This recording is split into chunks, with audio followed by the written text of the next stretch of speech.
Use an if statement to check if inverted is true. Remember that you do not need to use an equality operator here.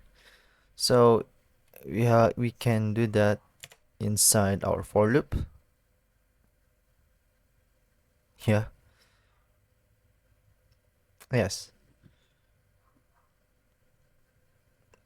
Yes, because this is a loop to create the pyramid, and this is the line of code to iterate this code, this uh, character to create a whole pyramid.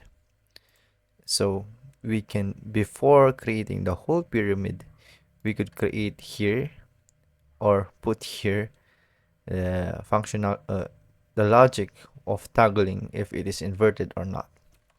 So it should be between the it should be before the rows and the pushing of the item at the beginning of our array with the use of unshift.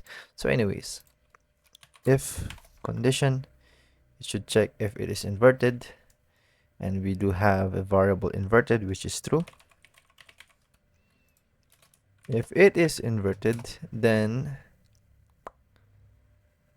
wait, what? Use an if statement to check if inverted is true.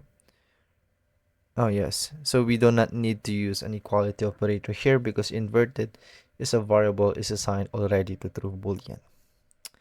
Don't forget the semicolon is